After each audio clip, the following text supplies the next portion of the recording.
इतिहास में ना कुछ ऐसी गाड़ियां बनी हैं जिन्हें देखकर लगता ही नहीं कि वो अतीत का हिस्सा है। ऐसा लगता है जैसे वो भविष्य से आई हो। तो चलिए आज हम उन्हीं अनोखी और दिमाग घुमा देने वाली मशीनों की दुनिया में चलते हैं। क्या ऐसा हो सकता है कि इतिहास की कारें भविष्य की मशीनों जैसी हों? जरा सोचिए, सड़कें तोड़ देने वाली भाप की बड़ी बड़ी मशीनें, अंडे के आकार की इलेक्ट्रिक गाड़ियां और जमीन पर दौड़ते जेट फाइटर। तो हमारी पहली मुलाकात एक ऐसी ही मशीन से है जो अपने ही रास्ते को तबाह कर देती थी। तो सबसे पहले मिलिए फर्दिये आवाश्प से, एक ऐसी मशीन जो इतनी पावरफुल थी कि जिन सड़कों पर चलती थी उन्हीं को तोड़ डालती थी। तो बात है साल 1769 की। फ्रांस में सेना को अपनी भारी भरकम तोपों को एक जगह से दूसरी जगह ले जाने के लिए एक नई ताकत की जरूरत थी, और यहीं पर दुनिया की पहली भाप से चलने वाली गाड़ी ने जन्म लिया।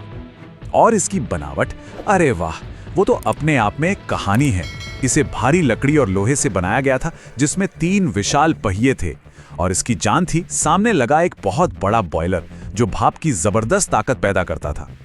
लेकिन इतनी ताकत के बावजूद इसकी रफ्तार पता है कितनी थी? सिर्फ 2.5 किलोमीटर प्रति घंटा। इसका वजन इतना ज्यादा और कंट्रोल इतना मुश्किल था कि ये अक्सर दीवारों से जाकर टकरा जाती थी। तो हाँ, मिलिट्री के काम तो ये बिल्कुल नहीं आई, लेकिन इसने एक बहुत बड़ी चीज साबित कर दी कि भाप की शक्ति से गाड़ियों को चलाया जा सकता है। यही इसकी असली विरासत है, और इसीलिए इसे आज की कारों का असली पूर्वज माना जाता है। चलिए उस भारी भरकम भाप के दानव से अब चलते हैं एक एकदम अलग दुनिया में। मिलिए लफ इलेक्ट्रिक से, जिसे प्यार से लोग इलेक्ट्रिक अंडा भी कहते थे। सोचिए 1942 का फ्रांस, हर चीज की कमी थी उस वक्त। ऐसे में डिजाइनर पॉल आर्जेंज ने शहर की तंग गलियों के लिए एक सॉल्यूशन निकाला, एक छोटी सी पूरी तरह से बिजली से चलने वाली गाड़ी। और ये गाड़ी इतनी हल्की थी, सिर्फ 350 किलो। मतलब इतनी हल्की कि कहा जाता था इसे एक हाथ से भी उठाया जा सकता था। ये सचमुच फ्यूचर से आया हुआ एक बबल जैसी थी। इसका आकार बिल्कुल अंडे जैसा और ढांचा लगभग पूरी तरह पारदर्शी शीशे का बना था। जरा सोचिए, शहर के बीचों बीच एक इलेक्ट्रिक मोटर की खामोशी के साथ तैर रहे हैं और चारों तरफ का 360 डिग्री नज़ारा मिल रहा है। ओके, अब तैयार हो जाइए अब तक की सबसे ज्यादा एग्रेसिव और पावरफुल गाड़ी के लिए, टर्बाइन फायरबर्ड, जो असल में सड़क पर दौड़ने वाला एक जेट विमान था।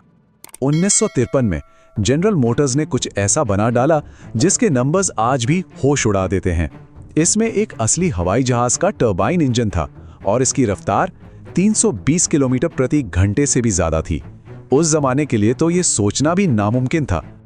इसका डिजाइन तो सीधा सीधा फाइटर जेट से उठाया गया था। एक नुकीली नाक, पंख और पायलट के लिए एक ट्रांसपेरेंट कॉकपिट। ये सड़क पर खड़ी नहीं बल्कि रनवे पर उड़ने के लिए तैयार एक मिनी रॉकेट जैसी लगती थी। और जब इसका इंजन स्टार्ट होता था ना, तो आवाज किसी कार जैसी नहीं बल्कि एक दहाड़ते हुए ज्वालामुखी जैसी आती थी, और पीछे से निकलता था एक असली जेट ब्लास्ट जो बहुत ही खतरनाक था।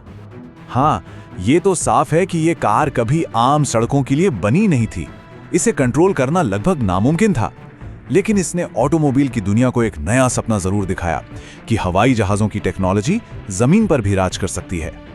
चलिए अब मिलते हैं डायमैक्सियन कार से, एक ऐसी गाड़ी जो देखने में लगेगी जैसे किसी दूसरी दुनिया से आई हो। साल था 1933। एक मशहूर इन्वेंटर थे बकमिंस्टर फुलर। उन्होंने कार डिजाइन के सारे नियम ही तोड़ दिए। उन्होंने एक ऐसी गाड़ी बनाई जिसमें 4 नहीं बल्कि 3 पहिए थे, 2 आगे और सिर्फ 1 पीछे। और सबसे शॉकिंग चीज पता है क्या थी? इस 5.5 मीटर लंबी गाड़ी को चलाने का काम पिछला अकेला पहिया करता था। सोचिए, एक नाव की तरह सड़क पर मुड़ रहे हैं। इसे चलाना अपने आप में एक कला थी। इसका बुलेट जैसा एरोडायनामिक डिजाइन सिर्फ दिखावा नहीं था, ये 180 किलोमीटर प्रति घंटे की रफ्तार पकड़ सकती थी। और अंदर बैठने का तरीका भी एकदम अनोखा, ड्राइवर पीछे और 4 यात्री आगे, जैसे किसी भविष्य के लाउंज में बैठे हों। ये हर लिहाज से अपने समय से बहुत आगे थी। और अब आखिर में शायद सबसे अजीब, सबसे अनोखी क्रिएशन, लियात हेलिका, एक ऐसी कार जो एक विशाल प्रोपेलर से चलती थी। 1919 के आसपास फ्रांस में किसी के दिमाग में एक ख्याल आया जो सुनने में बिल्कुल पागलपन लगेगा। क्यों ना एक कार पर हवाई जहाज का प्रोपेलर लगा दिया जाए। लियात हेलिका ठीक यही थी। कोई इंजन पहियों को नहीं घुमाता था, बल्कि सामने लगा एक विशाल प्रोपेलर हवा को धकेलकर इसे आगे बढ़ाता था। लेकिन ये इन्वेंशन जितना यूनिक था ना, उतना ही खतरनाक भी।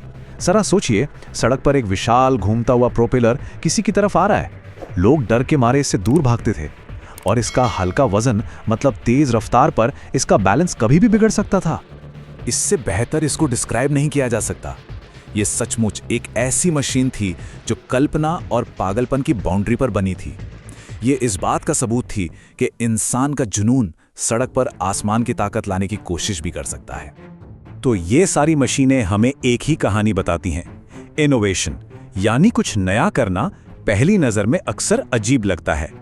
हर नाकाम कोशिश असल में टेक्नोलॉजी को आगे ही धकेलती है, और अंत में इंसानी कल्पना ही तरक्की का असली इंजन है।